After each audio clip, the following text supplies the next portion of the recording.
Abikaasa ja isa, keda süüdistatakse oma raseda naise kägistamises ja seejärel Itaaliasse põgenemises, ei pruugi ilma võitluseta USA'sse tagasi tulla. Lee Gillil oli sel nädalal Itaalia kohtus palju öelda ning tundub, et ta tegi enne väidetavat Texasest põgenemist vaid mõned nädalad enne kohtuprotsessi korralikult kodutööd. Tema advokaat kodumaal kinnitab, et ta peaks Ameerika Ühendriikidesse tagasi pöörduma, kuid teisel pool Atlandi ookeani näib kahtlustatav mõrvar omavat hoopis teistsugust plaani. Me käsitleme Law and Crime'i esitatud juhtumit. Mina olen Chris Stewart.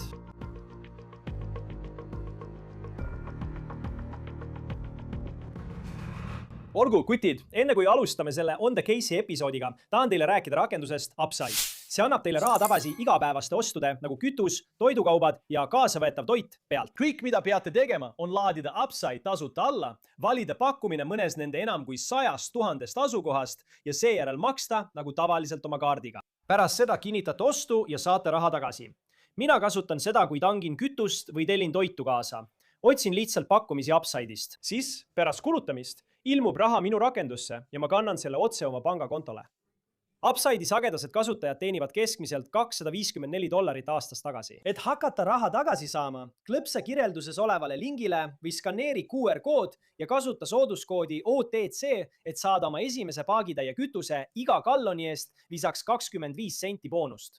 Sa ei usu, mida Lee Gilli ütles Itaalia kohtus, kuna ta näib tegevat kõike, et mitte naasta USA'sse, kus teda ootab Texases raskendatud mõrvasüüdistus oma raseda naise tapmises. Lee Gilli palub Itaalia kohtus mingil moel kaitset, sest ta leiab, et on olnud USA's meediakampaania ohver, mis ei võimaldaks tal saada tõeliselt õiglast kohtuprotsessi ja sel põhjusel lahkus ta hirmunult riigist. See on Lee Gilli Itaalia advokaat, kes rääkis ajakirjanikega esmaspäeval Torino kohtumaja ees Itaalias. Selle kohta teatas meediakanal La Repubblica. Praegu viibib Gilli Torinos pärast seda, kui ta peeti 3. mail kinni Milano lennujaamas, kui ta saabus sinna Kanadast lennates. Nüüd on endiselt suur küsimus. Mitte ainult see, kuidas tal õnnestus Itaaliasse jõuda, vaid ka see, kuidas tal üldse õnnestus minna. Kuidas ta sai Harrise maakonnast Texases, kus asub Houston, üle piiri Kanadasse? Gillinule, mis meie arvates startis Torontost, peatus Montrealis ja suundus siis üle Atlandi ookeani Euroopasse. Huvitav on see, et Gilli advokaat siin Ameerika Ühendriikides, Dick DeGuerin, on tuntud kriminaalkaitsja, kellest me rääkisime ka eelmises osas. Ta kaitses muuhulgas Robert Dursty, keda võite mäletada filmist The Jinx. Seega on ta kindlasti keegi, kes oskab väga tõsiseid juhtumeid nagu see kaitsta. Ta ütles, et tema nõuanne oma kliendile oleks võimalikult kiiresti Ameerika Ühendriikidesse tagasi tulla, kus kohtuprotsess peaks algama 29. mail. Ta ütles, et kui ta sai teada, et Gilli põgenes, polnud ta oma kliendiga rääkinud, kuid lõpuks õnnestus tal temaga telefoni teel ühendust saada, vahendab KPRC. Aga tundub, et Gilli ei võta oma advokaadi nõu kuulda. Nüüd, kuna ta põgenes, seisab Gilli nüüd silmitsi ka uute föderaalsüüdistustega, millest me räägime siin kohe natuke lähemalt. Enne kui me jõuame šokeerivate ja ausalt öeldes kummaliste avaldusteni, mida Gilli tegi Itaalia kohtunikule ning mida see tähendab selle jaoks, millal me võiksime teda Ameerika Ühendriikides tagasi näha, tahan ma natuke rohkem rääkida sellest, kuidas me sellesse punkti jõudsime. Gilli oli kautsioni vastu vabaduses, kui ta Itaaliasse põgenes. Võib-olla üllatab teid kuulda, et vaatamata talle esitatud süüdistustele andis kohtunik talle pärast arreteerimist kautsioni, mille ta suutis tasuda. See on pilt Gillist koos oma naise Kristaga. Tema on selle loo ohver. Ta oli 2 väikelapse ema ning väidetavalt kägistati ta 2024 aastal nende kodus Houstonis surnuks. Kohtudokumentide kohaselt oli Lee Gilli see, kes helistas vahetult enne südaööd hädaabinumbrile 911. Väidetavalt ütles ta meedikutele, et Krista oli üledoosi saanud. Arstid ütlevad, et leidsid väidetavaid tõendeid selle kohta, et see ema, kes oli tol ajal 9. nädalat rase, kägistati surnuks. Nüüd väidetavalt ütles Gilli õiguskaitseorganitele, et tema naine ei olnud enesetapjalik. Ta ütles, et naisel polnud narkootikumide tarvitamise ajalugu. Samuti ütles ta, et nad olid tol õhtul tülitsenud. Gilli ja Krista abiellusid 2017 aastal ning neil oli veel 2 last, kes väidetavalt olid kodus sel ööl, kui nende ema tapeti. See juhtus 7. oktoobril 2024. Gilly arreteeriti mõned päevad hiljem. See on video tema esimesest kohtusse ilmumisest Houstonis. KHUÜTV andmetel ja tema kautsjoniks määrati $1 miljon, mis on paljude jaoks suur summa, kuid ilmselt mitte Lee Gilly jaoks. Istun täna hommikul siin oma kohviga ja mõtlen tarkvara hindadele. See on video, mille leidsime Lee vanalt LinkedIni lehelt. Tahtsin seda teile näidata, sest selle põhjal saate kuulda tema häält ja kujutada ette, milline inimene ta on. See on inimene, kes töötas tarkvara insenerina ja väitis, et tal oli oma ettevõte. Ta oli selles valdkonnas keegi, kes paistis olevat üsna edukas. Ja selle $1 miljoni kautsjoni, mille ta suutis käenduse abil maksta, sai ta vabadusse ning valmistuda kohtuprotsessiks ja elada üle aasta väljaspool vangikongi. Osa tema kautsjoni tingimustest oli aga see, et ta pidi kandma elektroonilist jälgimisseadet. Nüüd oleme teada saanud, et pärast seda, kui Gilly riigist lahkus, võis ta olla põgenemisele mõelnud juba sellest ajast, kui sai teada, et on Krista surma kahtlusalune. Prokuröride poolt eelmisel kuul esitatud kohtudokumentides öeldakse, et neil on tõendeid selle kohta, et päev pärast Krista mõrva väitis Lee väidetavalt, et teda, tsiteerin, püütakse süüdlaseks lavastada ja ta peab riigist lahkuma. Kuid see pole veel kõik. Eelmisel aastal, umbes samal ajal, kui talle esitati süüdistus kapitaalmõrvas. Krista surma puhul ütlevad prokurörid, et neil on tõendeid selle kohta, et ta rääkis naisega, kellega tal väidetavalt oli suhe. 2023 aastal riigist põgenemisest. Seejärel väidavad prokurörid, et ajavahemikus 2025 aasta aprillist maini, kui ta oli kautsjoni vastu vabaduses ja teda süüdistati oma raseda naise tapmises, võttis Lee ühendust selle naisega, kellega tal väidetavalt oli suhe. Ja nad ütlevad, et ta rääkis plaanidest põgeneda Mehhikosse või mujale maailma. Lee väidetavalt ütles, et ta suudab eemaldada oma GPS jälgimisseadme. Samuti rääkis ta väidetavalt selle armukesega abiellumisest ja uue identiteedi saamisest. Ja ta olevat isegi küsinud temalt, kas ta teab mõnda Mehhiko identiteeti, mida ta võiks saada, et aidata tal riigist lahkuda. See on prokuröride sõnul ja see on väga šokeeriv eelviide sellele, milles Leed nüüd süüdistatakse. Ja me peaksime ka märkima, mis puudutab mõningaid tõendeid, mida prokurörid selles asjas võiksid esitada. Juhul kui Lee Gilly naaseb Ameerika Ühendriikidesse ja astub kohtu ette Harrise maakonnas Texases. Nad ütlevad, et leidsid tõendeid, et Redditis rääkis Lee Gilly kunagi sellest, et tal oli abielus iga. Nii et te näete osa sellest juhtumist, mida prokurörid kokku panevad. Teil on Krista surma kohtuekspertiis, kus nad ütlevad, et on tõendeid selle kohta, et ta kägistati surnuks, et ta ei surnud üledoosi tõttu, nagu Lee Gilly väidetavalt ütles õiguskaitseorganitele selles oktoobris tehtud hädaabikõnes numbrile 911. Nüüd tundub, et oma kautsjoni tingimusi järgides tegi Lee seda kuni selle aasta 1. maini, kui see lugu muidugi võtab selle uskumatult ootamatu pöörde. Lee kohtuprotsess on kavandatud algama 29. mail. Texase võimud ütlevad, et 1. mail, see oli reede õhtu, umbes kell 21, näed see teate, et Gilly GPS jälgimisseadmel oli rihma rikkumise hoiatus. Ja nad kirjutavad, et nad proovisid Lee Gillyga ühendust saada, kuid 4. maiks polnud nad temalt midagi kuulnud. See on järgmine esmaspäev. Ja selleks ajaks oli ta juba Itaalias. Võite mõelda, miks võimud ei paistnud olevat rohkem mures mehe leidmise pärast, kes seisis silmitsi mõrvasüüdistusega, mille eest võidakse määrata surmanuhtlus. Kohtuandmed näitavad, et nad ei teadnud 3 päeva, kus ta oli. Kohtuandmete kohaselt kutsuti USA marssalid ja vägivaldsete tagaotsitavate jälitamise eest vastutav töörühm appi alles 4. mail. Ja ajava hemikus 1. kuni 4. maini jõudis Lee Gilly väidetavalt Texasest lennukiga Kanadasse ja edasi Itaaliasse. Gilly lendas väidetavalt Air Canada lennuga Kanadast Milanosse, täpsemalt AC-894-ga, mis lendab regulaarselt Torontost. See lend läbib Montreali ja suundub siis Milanosse. See lend maandus Milanos 3. mail. Jällegi, pole selge, kuidas ta suutis Texase osariigist üle põhjapiiri Kanadasse jõuda. Nüüd, kautsiooni tingimusena pidi ta kandma seda GPS jälgimisseadet. Praegu süüdistatakse teda selles, et ta lõikas selle jälgimisseadme endalt ära. Kui ta jõudis Itaaliasse, siis isikut tõendav dokument, mida ta väidetavalt kasutas, ei läbinud Itaalia võimude kontrolli. Väidetavalt kasutas ta nime Le Jean, Jean-Luc Olivier. ning tal oli väidetavalt Belgia pass ja teisi väidetavalt võltsitud Belgia dokumente. Meil pole veel teada, kuidas ta suutis need dokumendid hankida, mida on vähemalt lennukile pääsemiseks vaja. Ja kui oled hiljuti rahvusvaheliselt lennanud, siis tead, et nad skaneerivad su passi. Kõik see võimaldas tal lennukile pääseda. Nüüd keelati Gillil Itaaliasse sisenemine ja ta võeti vahi alla. Ja sel hetkel tunnistas Gilli väidetavalt üles, öeldes, mis on tema tegelik nimi ja et ta ootab USA's kohtuprotsessi süüdistatuna oma naise Krista tapmises. Seejärel taotles Gilli Itaalias varjupaika. Ja me räägime kohe, miks just Itaalia oli see koht, kuhu ta minna tahtis. Aga kui võimud Itaalias said teada, kes ta tegelikult on, võttis Interpol, rahvusvaheline õiguskaitseagentuur, Roomas 4. mail ühendust Washington DC võimudega.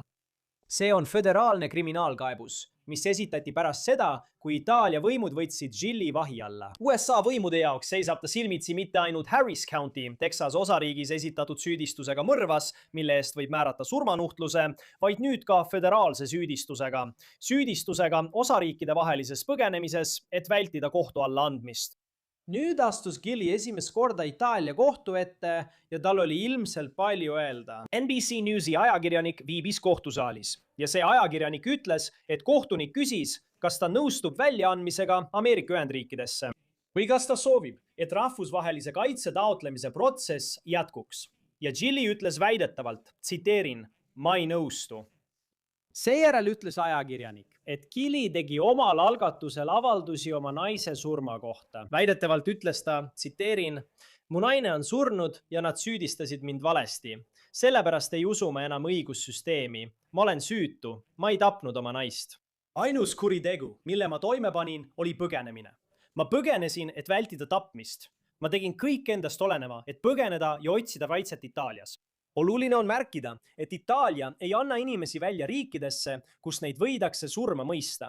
Gilli vastu on Texases esitatud süüdistusmõrvas, mille eest võib määrata surmanuhtluse, kuid prokurörid pole väidetavalt öelnud, kas selles asjas kaalutakse surmanuhtlust. Ja siis võib-olla kõige šokeerivam ja kulmekergitavam kommentaar, mille Lee Gilli väidetavalt selles Itaalia kohtuistungil ütles, oli see, et ta tahab jääda Itaaliasse, sest, tsiteerin, elustiil, kultuur, rahvusvaheline kaitse ja õiglane kohtuprotsess. Ministeeriumi poolt esitatud väljaandmistaotlus. Gilli Itaalia advokaat ütleb nüüd, et kohtunik otsustab, kas Gilli saadetakse tagasi Ameerika Ühendriikidesse ja selle salvestuse tegemise ajal ei olnud seda otsust veel tehtud. Nüüd on Gilli Ameerika advokaat Dick Degarian seisnud oma kliendi kõrval sellest ajast peale, kui Lee Gilli põgenes teisele poole maailma. Degarian ütles, et asjaolu, et tema klient põgenes Itaaliasse, ei näita süüteadvust selle kohta, et ta väidetavalt tappis oma naise, vaid see näitab lihtsalt, et ta kartis kohtuprotsessi võimalikke tagajärgi. Ta ütles Houstoni kohalikule meediale, et soovitas oma kliendil kiiresti USA'sse naasta, kuid tundub, et Lee Gilli ei liigu selles strateegilises suunas. Kohtunik rahuldas prokuratuuri taotluse meediaga suhtlemise keelu kohta kohtuasjas, millega Lee Gilli USA's silmitsi seisab. Prokurör viitas, tsiteerin, kaitseadvokaat Dick Degariani jätkuvatele meediasuhete pingutustele. Nüüd, mis puudutab Krista perekonda, siis on praegu ilmselgelt palju tähelepanu tema abikaasal, sellele, milles teda süüdistatakse ja pingutustele, mida ta on väidetavalt teinud, et põgeneda Ameerika kriminaalõigussüsteemi eest. Kuid tähelepanu peab jätkuvalt olema ka temal ja sellel, kes ta oli. Ema ja sõber, töökas professionaal, suur Clemsoni jalgpallifänn, nagu näib. Üks sõber kirjutas Justice for Krista Instagrami lehele, tsitaat, kui pettekujutelm jätkub välismaal, siis meenutagem, kelle eest me võitleme ja keda austame. Ja teisispäeviti kandsid Krista toetajad lillat, et tema elu austada. Meiega liitub taas selle juhtumi arutamiseks kriminaalkaitse advokaat, endine prokurör ja endine CIA ohvitser Jack Rice. Tore sind jälle näha. Mis nüüd saab Lee Gilliga? Mees, see läheb nii pööraseks, Chris. Tõesti läheb. Kui hakkad osariikide kriminaalseadusi vaatama, võib see jurisdiktsiooni muuta. Pea meeles, meil on föderaalne jurisdiktsioon, sul on osariigi jurisdiktsioon ja igal osariigil on oma lähenemine, kuidas asju tehakse. Ja osariikide vahel on kokkulepped, kuidas nad tegutsevad. Samuti on kokkulepped selle kohta, kuidas riik riigiga ehk siis rahvusvaheliselt toimib. Ja pea meeles, see ei ole nüüd Texas Itaalia vastu. See on Ameerika Ühendriigid Itaalia vastu ja kuidas see toimib, sest justiitsministeerium, DOJ, astub tegelikult vahele ja tegeleb sellega Texase eest. See ongi see, mis järgmisena juhtub, sest kui härra Gili jõudis Milanosse, suutis ta vähemalt Itaalia jurisdiktsiooni alla sattuda. Ja mis itaallastele tõesti korda läheb, on surmakaristus ja surmanuhtlus. Ja see on surmanuhtlusega karistatav juhtum. See on tõesti midagi, mis itaallastele korda läheb ja mida nad väga tõsiselt jälgivad. Sest kui vaadata, millega ta silmitsi seisab ja on raske öelda, kas see on tugev süüasi. Ma mõtlen, prokuröride sõnul on ilmselt olemas tõendeid, et see mees kirjutas internetis, et tal oli abielus igav.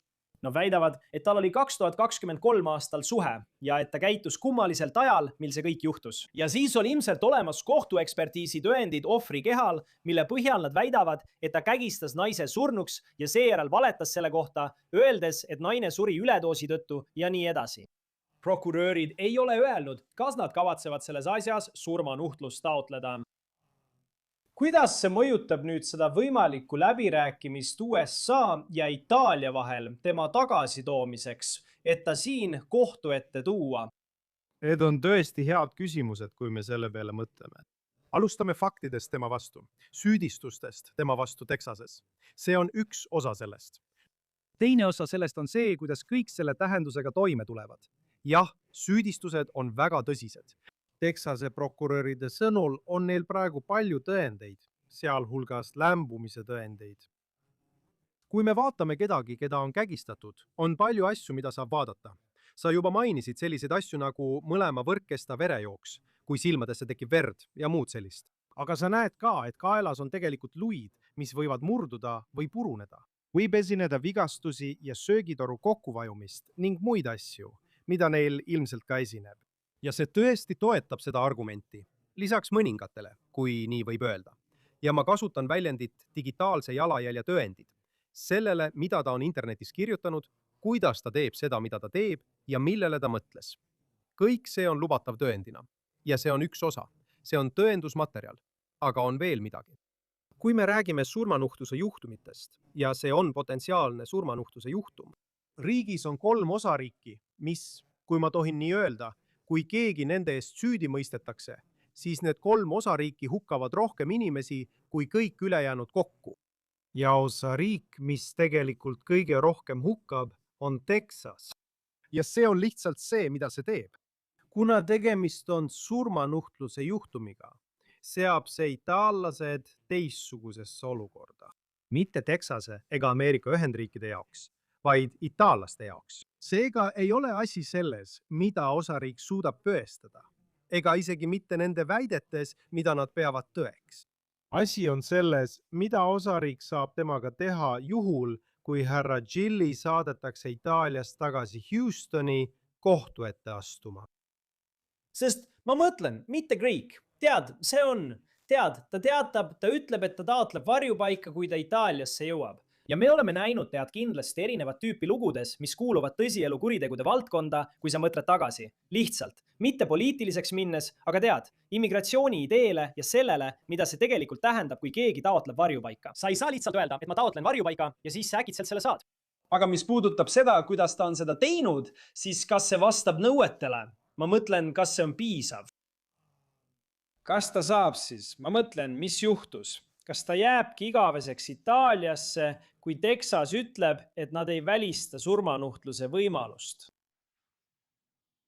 Sa panid mind küll raskesse olukorda, kas pole? Jah, või kui tõenäoline see on?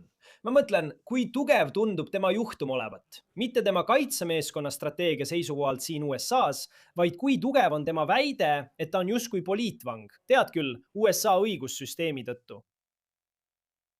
Pea meeles, kui me seda teeme, siis sa jälgid mind kiiresti, eks? See on see, millele ma mõtlen. 1983. aasta USA-Itaalia väljaandmisleping on tegelikult selle aluseks. Ja kui nad seda küsimust vaatavad, siis üks asi, mis peab juhtuma, on see, et USA peab tõendama piisava aluse olemasolu, vaid seal on ka kirjas, et see ei tohi olla surmanuhtlusega kaasus. Nii et see ei käi juhtumi faktide või süüdistuste kohta. see ei käi selle kohta. tegelikult käib see selle kohta, mida lõplik otsustaja saab temaga teha. Ja nii, et selles olukorras, kas see võiks olla surmanuhtluse juhtum? Jah.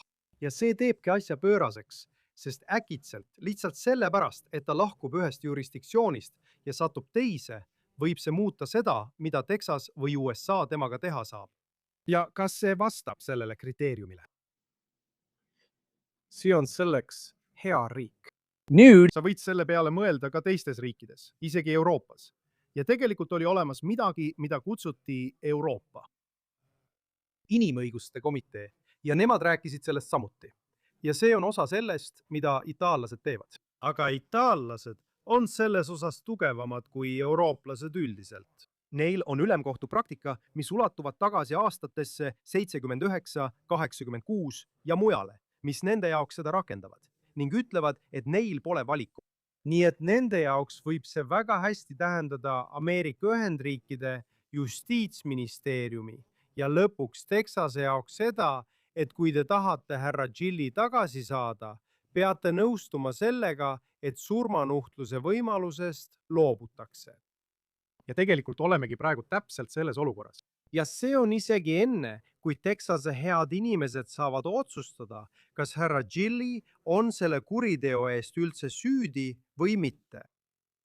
See on minu jaoks väga huvitav. Tundub, et tema jaoks see nii ei ole. Ma mõtlen, ta on olnud kautsjoni vastu vabaduses alates sellest, kui ta 2024. aastal vahistati. Tundub, et ta lihtsalt ei taha minna. Tead, ma eeldaksin, et asi pole ainult surmanuhtluses. See on ka mõte kohtuprotsessist, süüdimõistmisest ja võimalusest veeta ülejäänud elu vanglas. Aga samal ajal, tead, kui Texas ütleb, et olgu, see ei ole surmanuhtluse juhtum, kuigi võiks öelda, et kuna sündimata laps kaotas samuti elu, siis see võiks kvalifitseeruda kui surmanuhtlusega karistatav juhtum, eriti Texases. Ma mõtlen, kui Texas võtab selle võimaluse ära, siis mis argument tal üldse võiks olla, et jääda Itaaliasse ja mitte lennata tagasi Houstonisse, kus prokuröride jaoks tundub juhtum veelgi tugevam, arvestades, et ta põgenes riigist.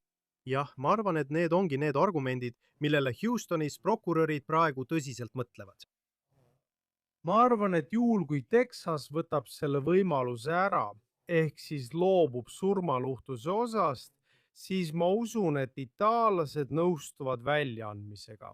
Neil on protsess täpselt nagu osariikidelgi, eks? Teisisõnu, kui sa oled Oklahomas ja Texas tahab sind, siis on olemas protsess, täpselt nagu New Yorgi ja New Jersey vahelgi. Ja sa võid selle protsessi läbi teha.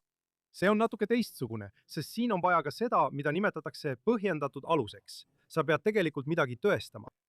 Aga vajalik oleks see, et see surmanuhtluse osa eemaldataks sellest võrrandist, sest siis saad sisuliselt tavalise väljaandmisprotsessi koos põhjendatud aluse nõudega.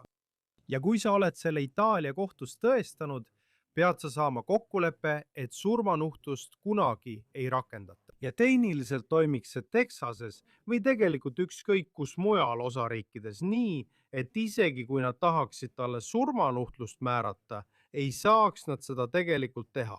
Selle kohta on olemas tehnilisem kirjadus. Aga isegi kui nad ütleksid, et vandekohus määrab talle surmanuhtluse, oleks kohtul lõpuks kohustus mitte talle surmanuhtlust määrata. Mis tähendab, et kui ta süüdi mõistetakse, saab ta eluaegse vangistuse ilma võimaluseta tingimisi vabastuseks. Tead, see on minu jaoks vahel päris pöörane seda vaadata. Ma mõtlen, ma olen palju tööd teinud, mitte ainult Ameerikas. Kui ma tegin mõningaid asju rahvusvahelises kriminaalkohtus, siis ma õpetasin juriste, kuidas üle maailma õigust praktiseerida. Ja nii olen ma näinud ka, kuidas nemad on nende jurisdiktsiooni küsimustega tegelenud. Ja Ameerikas meile meeldib mõnikord mõelda, et me oleme suuremad, tähtsamad. Ja mõnes mõttes me olemegi, sest me oleme maailmas nii suur tegija. Üks asi, mida see minu arvates siiski esile tõstab, on see, et lõpuks oleme me osa mitme jurisdiktsiooniga süsteemist ja olenemata sellest, kas me arvame, et suudame kunagi, kui seda väljendit kasutada, üksi hakkama saada. Me tegelikult ei saa, sest me ei kontrolli kõiki teisi jurisdiktsioone, olgu need siis Euroopa omad või nagu antud juhul eriti Itaalia omad. Ja tema olukorras või lähme prokuröride juurde, sest seal võib olla prokurör ja ma ei tea, kas nad ütlevad, et olgu, hästi, me võtame surmanuhtluse võimaluse ära, sa veedad ikkagi ülejäänud elu vanglas.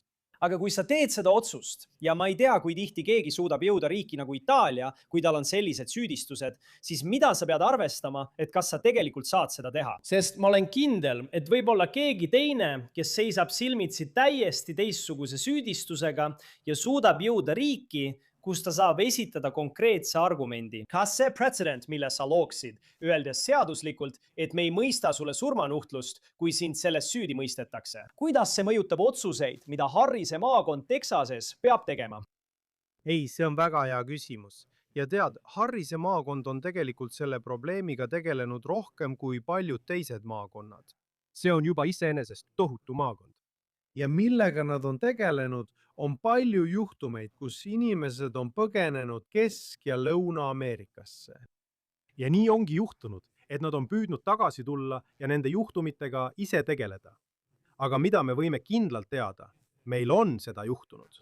Kus kui surmanuhtlusest ei loobutud, on itaallased keeldunud välja andmast. Seda me teame.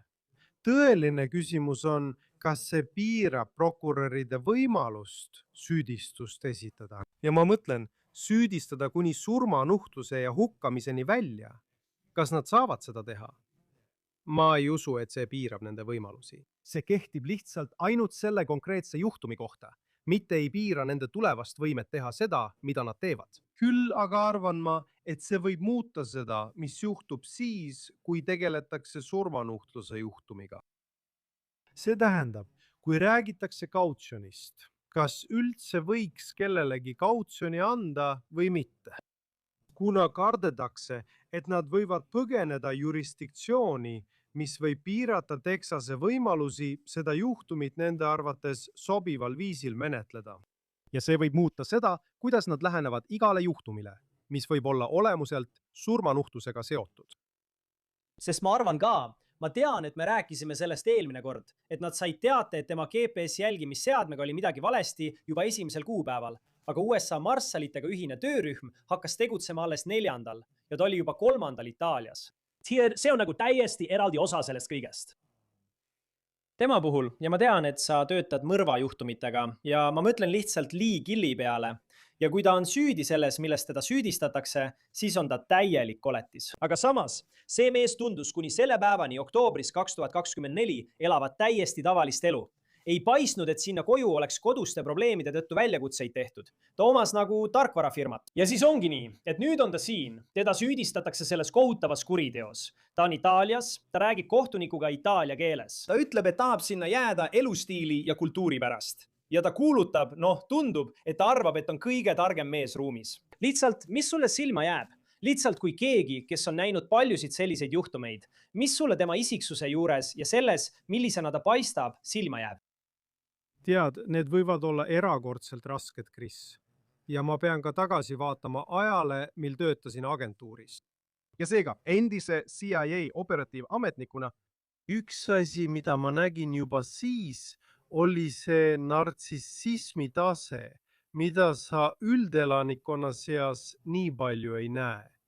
Sa räägid kellestki, kes on väga võimekas, kellel on erakordne intelligentsus. Ma ei räägi tingimata mingist erakordsest tasemest, aga kindlasti palju üle keskmise ning tal on võimekus ja mõnikord ka ressursid teha erakordseid asju.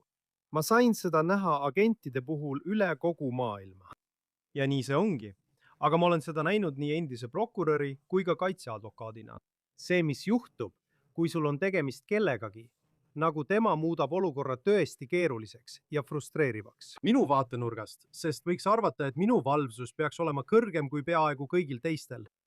Ja mul on olnud selliseid juhtumeid oma elus, oma karjääris, kus ma sattusin kokku inimestega, kes mulle omal moel meeldisid. Inimesed, kelle kohta ma arvasin, et see inimene on põnev. See on keegi, kellest ma tõesti tahaksin rohkem teada saada, kui nii võib öelda. Ja alles hiljem sain teada, et see inimene tappis partneri, pani tema peakasti, matsi kellegi siia, tegi seal kohutava teo. Ma mõtlen, et äkitselt tahan ma tõesti näha sarvi ja saba. Ma tahan küll. Ma tahan näha sarvi ja saba, aga maailm ei tööta alati nii. Ja osa nartsissismi olemusest Osa selliste inimeste võimest on see, et nad suudavad tegutseda mitmel tasandil ja mitmel kihil korraga. Ja kui nad sinuga otse räägivad, võivad nad tunduda väga pädevad. See lihtsalt tähendab, et see ei tee neist tingimata psühhootilisi. See võib tegelikult muuta nad millekski muuks, aga mitte tingimata täiesti ebakompetentseks.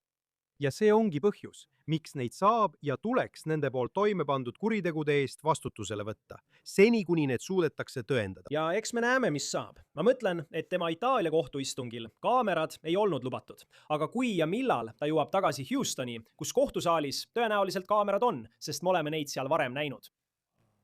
Lihtsalt väga huvitav on näha, kuidas see kõik välja kujuneb. Ja jälle, kui ja millal see juhtub, sest pole teada, millal ta võis lennukiga tagasi Ameerika Ühendriikidesse jõuda. Jack Rice, kriminaalkaitsja, endine prokurör, endine CIA ohvitser. Väga hea sinuga sellest juhtumist rääkida. See on tõesti pöörane juhtum. Aitäh, McBray! Sellega lõpetame saate On the Case, mida esitleb Law and Crime. Tellige meie kanalit YouTube'is ja Spotify's. Meid näeb nüüd ka Peacockis. Mina olen Chris Stewart. Kohtume järgmisel korral.